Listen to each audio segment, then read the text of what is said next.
Selena Voss had never felt a chill like this in her own home. The living room was dim, shadows stretching across the walls, and her baby's soft whimpers from the nursery down the hall were the only sound keeping her sane. But it wasn't the darkness that froze her. It was the text blinking on her phone. Had an amazing night. Can't wait to see you again, Lexi. Her hand trembled as she reread it. Lexi. She didn't need to guess. The messages, the late-night withdrawals from their joint account, the faint perfume that wasn't hers, it all screamed the same terrifying truth. Gideon Rourke, her husband of 3 years, the father of her 6-month-old daughter, was seeing someone else. And not just someone else, someone she knew. A stripper he'd bragged about in passing. A face in the neon haze of Atlanta's nightlife. A woman named Lexi who wasn't afraid to smile while taking his money. Selena's chest tightened. Her hands shook, her breath hitched. She had confronted him before, about the nights he came home smelling like alcohol, about the strippers, about the suspicious absences. Each time he had laughed it off, muttered something smooth, and charmed his way back into her trust. But now, the truth was glaring, undeniable, and cruel. Gideon walked in then, just as she stared at her phone, his jacket hanging off one shoulder, a lazy smile on his face. Selena, what's wrong? He asked, his tone casual, like he had no clue how badly he'd broken her. She stood, fury and heartbreak clashing in her chest, her voice trembling. Don't play dumb, Gideon. I saw the messages. I know what you've been doing. He froze, the corner of his mouth twitching, almost a smirk. Then he said, calm and infuriatingly composed. You don't get it. I'm done. I need space. Her eyes widened. Done. Done. With us. With me? With our baby. He looked away, shifting uncomfortably. I just need time, Sel. No, she whispered, her voice breaking. You don't need time. You need someone else. And in that instant, the truth fell on her like a hammer. He wasn't leaving to think. He was leaving with her. The hooker. The woman he'd been sneaking into his life, into their life. Her heart splintered. Then Gideon said it. The words that slammed through her like a gunshot. I'm moving out. I'm leaving, Selena. I can't do this anymore. Selena's world stopped. She clutched her baby close, feeling the fragile warmth against the storm raging inside her. And then, almost instinctively, a new, cold clarity settled over her grief. Tears of pain gave way to a spark of something else. A fire she had never allowed herself to feel before. Revenge. The night outside was alive with Atlanta's neon glow. Cars hummed past, music thumped in distant clubs, and somewhere out there, Gideon was laughing with Lexi, oblivious to the hurricane he had unleashed at home. Selena's voice, low and steady, sliced through the tension. If you think leaving me makes you free, you don't know me, Gideon. You don't know what I'm capable of. He turned to look at her, but something in her eyes made him pause. For the first time, Gideon felt a flicker of unease. Selena knew everything about him, his finances, his pride, his weaknesses. And he had just handed her the keys to destroy him. As he slammed the door behind him, the city lights reflecting in her tear-streaked face, Selena whispered to herself, almost a vow. This isn't over. Not by a long shot. Outside, the neon hum of Atlanta seemed to pulse with her determination. And deep inside, she began plotting not in anger but in icy, calculated precision. The first move would be quiet, invisible, utterly lethal. And Gideon, he wouldn't see it coming. Selena's first plan had already begun. She would need allies, secrets, and patience. But in Atlanta, a city that thrived on indulgence, she would turn his own greed into the weapon that would destroy him. Selena sat in the quiet of her home office, the city lights of Atlanta casting faint streaks across her laptop screen. Her baby's soft breathing filled the room with a fragile calm, but Selena couldn't stop thinking about Gideon, about Lexi, about the life he had chosen over theirs. She opened her personal banking app and stared at the numbers, tracing every transaction, every withdrawal, every credit card charge. In 3 years of marriage, Gideon had been careless with some things: his ego, his trust in his own charm, and most importantly, his finances. Selena's mind began to map a strategy. He had underestimated her. And underestimation, she realized, was always the deadliest mistake a man could make. Her first target would be his pride, something more fragile than money, more humiliating than exposure. She had to strike subtly. She couldn't risk appearing vindictive. The world had to see her as composed, grieving, yet dignified. The next day, Selena visited the Ledger Group, a boutique law firm she had once consulted for estate planning. She sat across from her former colleague, Marcel Benton, a sharp attorney with a reputation for discretion. I need guidance, she said carefully, keeping her voice steady. My husband is leaving me, abandoning me, and our daughter. I want to make sure that every step he takes financially is accounted for. I don't want to just survive. I want to ensure he can't hurt us again. Marcel leaned back, nodding slowly. Sounds like you're asking for legal chess, not a fight. I can help, but it's going to require patience and secrecy. One wrong move and he'll smell it. Selena's lips curved in a faint, cold smile. I have patience. And I have a plan. By the end of the week, Selena had begun quietly transferring joint assets into her name, documenting every account, every property, and even reviewing Gideon's business contracts. He had thought he could escape consequences by walking out the door. But she had the upper hand, and she knew it. But revenge wasn't only about numbers. It was about leverage. Selena needed insight into Gideon's new life. The nights he spent with Lexi, the people he mingled with, the hidden corners of Atlanta's nightlife he thought were invisible. She hired Clara Donovan, a private investigator, a no-nonsense woman known for digging up secrets without leaving a trace. Within 3 days, Clara returned with information that made Selena's pulse quicken. Gideon had rented a penthouse near Midtown. Lexi was frequently visiting, bringing in gifts, expensive clothes, and even a small network of friends who enabled his indulgence. Selena studied the reports with meticulous care. Every receipt, every social interaction, every habit, she committed them to memory. Her revenge wouldn't be hasty, it would be surgical. But then an unexpected twist. Clara discovered that Gideon had begun taking out loans under his business name, using properties he claimed were for investment purposes. It was sloppy, reckless. One small nudge, one carefully timed move, and Selena could destabilize him financially, forcing him to reveal everything he thought he could hide. That night, Selena held her daughter close and whispered a promise. You'll never have to feel abandoned. Not again. And in that moment, a new understanding dawned. This wasn't just about punishment. It was about taking control, about reclaiming the life Gideon had tried to steal. As Atlanta's skyline shimmered outside her window, Selena drafted the first step of her plan. An invisible trap, legal and untraceable, that would hit Gideon where he least expected it. Pride, reputation, fortune.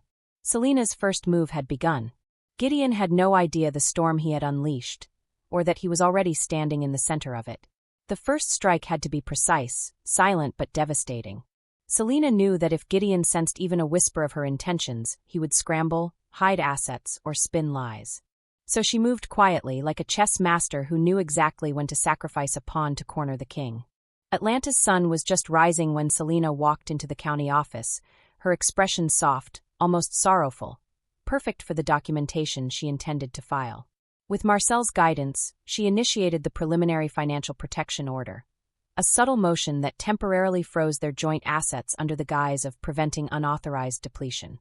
To the world, she looked like a heartbroken wife trying to protect her child. But underneath, she was laying the first brick in Gideon's downfall. 2 days later, Gideon arrived at his bank, swaggering, confident, smelling of cologne and Lexi's cheap floral perfume. He tried to withdraw $8,000 for what he later claimed was a business investment. In reality, Clara's surveillance confirmed it was to fund a surprise weekend getaway for Lexi. But when the cashier politely informed him, "Sir, the account has been temporarily restricted," everything changed. Gideon felt his face heat up. Restricted? What the hell does that mean? It appears there's a legal freeze pending review, the banker replied calmly. Filed by your spouse. He stormed out, enraged, calling Selena immediately. Selena, he barked the moment she answered. What the hell did you do? Selena held her daughter in one arm, her voice butter-smooth and calm. Oh, that. It's just standard procedure. You left. And as your wife, I need to ensure our daughter is protected. I'm sure you understand. Her composure only infuriated Gideon further. This is low, Sel, really low. I have business to run. Yes, she said softly, almost pitying. Then perhaps you should focus on your business, instead of strip clubs. There was a silence so sharp it seemed to slice through the air. For the first time since leaving, Gideon realized Selena wasn't melting down. She wasn't begging. She wasn't broken. She was controlled. He hung up. Selena didn't smile. She simply exhaled and continued rocking her baby, her heart steady. This was only the beginning. That evening, Clara sent her a new report, one that made Selena pause mid-step. Lexi wasn't just a stripper. She was also tied to a small circle of individuals who had been under financial investigation for laundering money through Atlanta's upscale clubs. And Gideon had just tied himself to her publicly. Selena sat down, shocked but fascinated. Gideon wasn't just reckless, he had stepped into something dangerous. Something she could use. The next morning, Marcel visited her home with a proposal. "There's a window here," he said, laying out documents across her dining table. "His association with this woman, it can position you legally as the responsible parent, and him as unstable. Custody would be easy. Financial leverage? Even easier." Selena looked at the documents. "Is it ethical?" Marcel's expression softened. "Selena, you're not creating lies. You're just letting the truth breathe." She nodded, understanding. The universe had handed her a weapon, and she would use it, but only through lawful, strategic channels. No cruelty. No chaos. Just justice. That same night, Selena submitted an anonymous financial inquiry request about Gideon's new business loans. She ensured it reached the right regulatory department, one known for being extremely thorough. Meanwhile, in his penthouse, Gideon sat on the edge of his bed, frustrated and confused. Lexi stood near the window, applying lipstick with the precision of someone who had done this dance with men 1,000 times. "What's wrong, babe?" she asked, pouting dramatically. "My wife," he muttered. "She's trying to screw me over." Lexi tilted her head. "You left her with a baby. What did you expect?" Gideon glared at her, feeling the irritation burn deeper. "I thought she'd crumble. Cry. Beg. Something." But Selena had done the opposite. "She'll get over it," Lexi said dismissively, turning back to the mirror. But Gideon wasn't sure anymore. Something about Selena's calmness felt dangerous. 3 days later, the first domino fell. Gideon received a letter from the State Financial Regulatory Office. A mandatory audit, triggered by discrepancies in his recent loans. He froze, panic creeping up his spine. "What? No, this can't be happening," he whispered, rereading the letter. Selena, rocking her baby in the warm glow of the afternoon sun, received a text from Clara. "He just got the audit notice." The first strike landed. Selena closed her eyes, swallowing the tightness in her chest. This wasn't joy. This wasn't triumph. It was justice beginning to unfold. And Gideon had no idea just how much worse things were about to get. Gideon would try to retaliate. He would make a move driven by pride and panic. And that was exactly what Selena needed to set up her second, even more devastating strike. Gideon had never liked losing. Pride, arrogance, and a sense of entitlement had always guided his life, and the idea that Selena could corner him financially and socially was unbearable. He paced his midtown penthouse, Lexi watching silently, her eyes glinting with amusement. "This is ridiculous," Gideon muttered, tossing a stack of papers onto the marble counter. "She thinks she can just freeze my accounts, ruin me?" Lexi leaned against the window, her voice sugary but sharp. "Maybe she can. Maybe you shouldn't have left her like that." He glared at her. "I didn't leave her. I just needed space." Lexi rolled her eyes. "Yeah, space that happened to include strippers and loans you can't even explain." Gideon clenched his fists, rage bubbling beneath the surface. And then an idea sparked, a desperate, pride-driven move. He would fight back. He would humiliate her, show her she wasn't in control. If Selena wanted to play games, he would escalate. The next morning, Gideon filed a counterclaim, alleging Selena had frozen accounts unjustly and was acting recklessly with joint finances. He painted her as irrational, vindictive, and unfit to make financial decisions regarding their daughter. But what he didn't know, what he had ignored entirely, was the trap Selena had laid. Marcel had foreseen Gideon's potential retaliation and prepared for it. He had quietly documented every financial misstep, every late-night club visit, every transaction tied to Lexi. When Gideon filed his counterclaim, Marcel submitted a supplemental evidence packet. Detailed proof of Gideon's reckless loans. Records of club visits and payments tied to Lexi. Text messages that made it clear he was diverting funds for personal indulgence. Suddenly, Gideon's bold move had backfired spectacularly. Selena watched the storm unfold from her living room. Clara's messages pinged one after the other. Audit expanded. Banks alerted to misuse. State regulators reviewing all associated accounts. Gideon had tried to strike first, but in reality, he had handed her the next hammer. Every desperate move he made only gave her more leverage. By the afternoon, Gideon received an urgent call from his accountant. "Gideon, you need to sit down," the accountant said. "The audit has flagged multiple irregularities. The bank's freezing more accounts. And it looks like they're also reviewing the properties under your name. What? Gideon shouted, pacing again. This isn't possible. It's her, she did this. Lexi's playful smirk vanished, replaced with something colder. Maybe you underestimated her, she said softly. Gideon's phone buzzed again. This time, a message from Selena appeared. I'm just making sure our daughter is protected, Gideon. I hope you understand that. Her tone was casual, almost motherly, but Gideon felt it like a punch to the gut. He realized, with mounting horror, that Selena wasn't just reacting emotionally. She was in control. As night fell over Atlanta, Gideon sat at his desk, staring blankly at the screens showing financial freezes, audit notices, and legal documents. His mind raced. How had he underestimated Selena? How had he thought she would crumble? Meanwhile, Selena was in her home office, reviewing the outcomes with Marcel and Clara. She tried to hit back, Gideon said to himself, bitterness in his voice. And she turned it into a trap. Yes, Selena whispered aloud, a faint smile on her lips. And now he's playing right into my next move.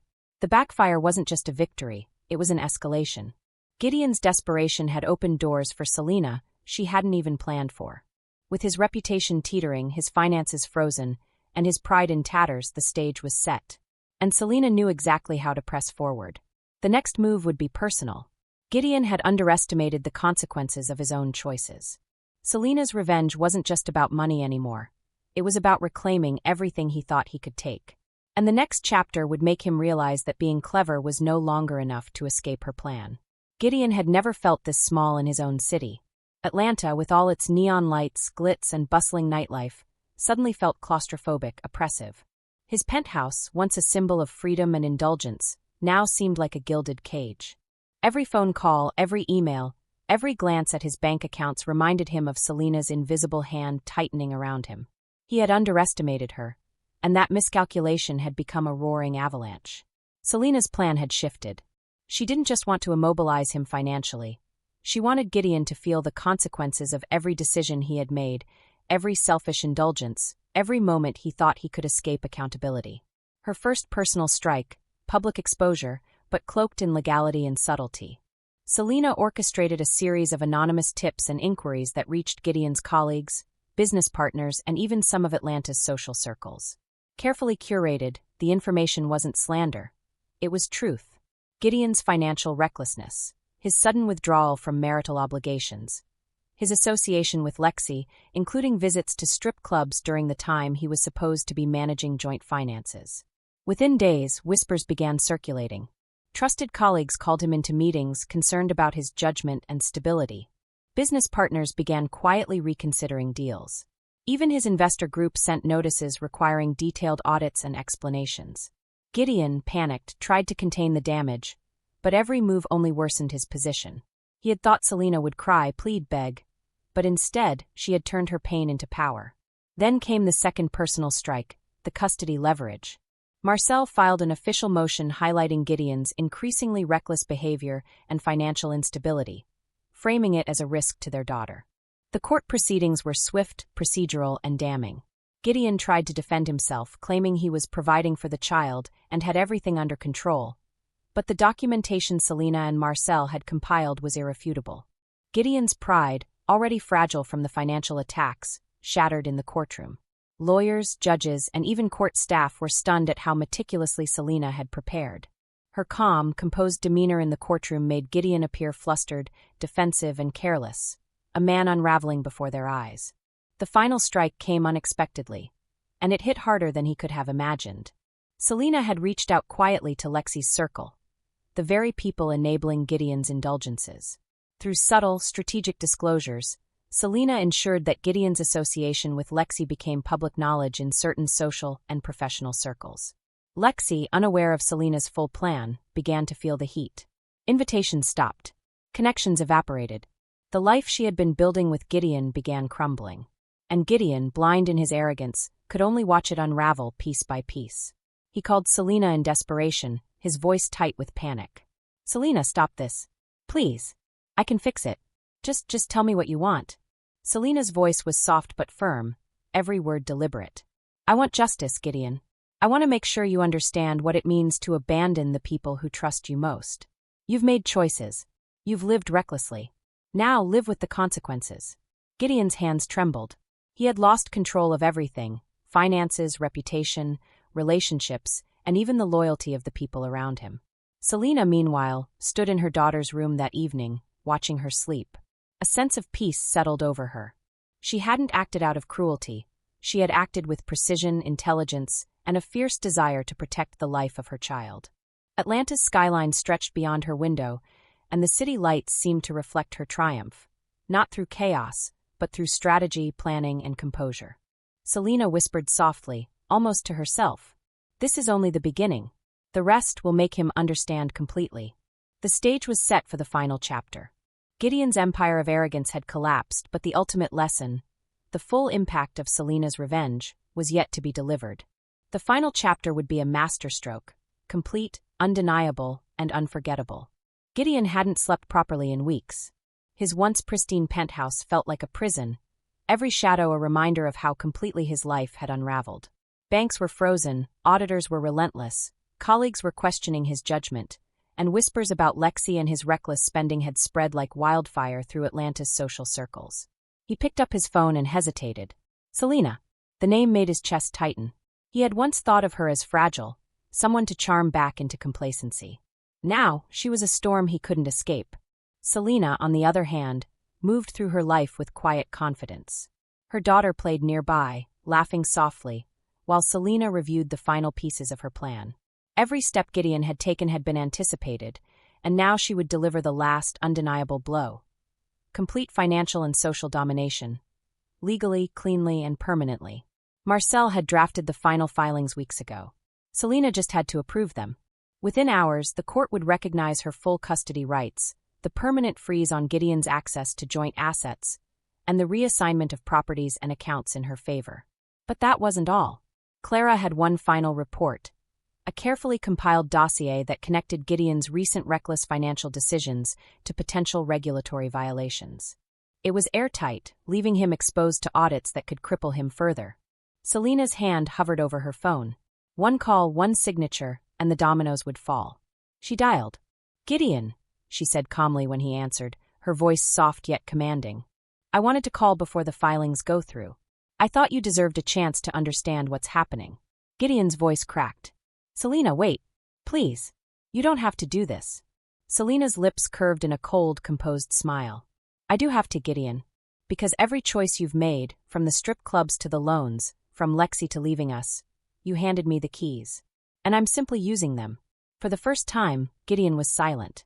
There was no arrogance, no denial, only a growing visceral fear. "And the baby," he whispered. Selina's tone softened, almost motherly. "She'll never have to face what you put her through. She's safe. You will live with your decisions." The filings went through that morning. By the afternoon, Gideon's phone exploded with calls from auditors, banks, and business partners demanding explanations he couldn't provide.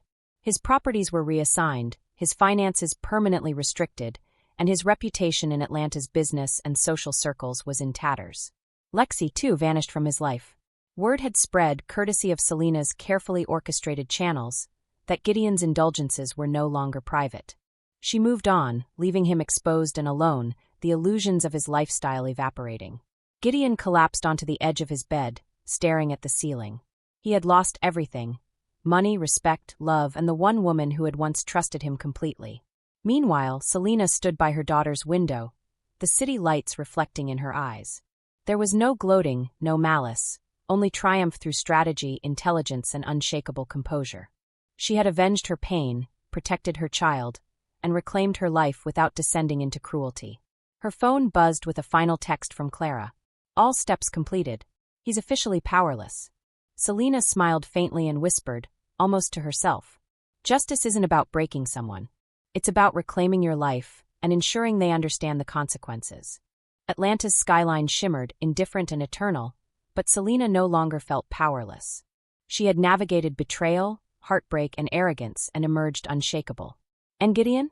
He would never forget the lessons Selina had taught him. Selina tucked her daughter into bed, kissed her forehead, and closed the door. Outside, the city pulsed with life, but inside, peace reigned. Selina had not only survived betrayal, she had transformed it into mastery. And the final blow, silent yet absolute, had been delivered.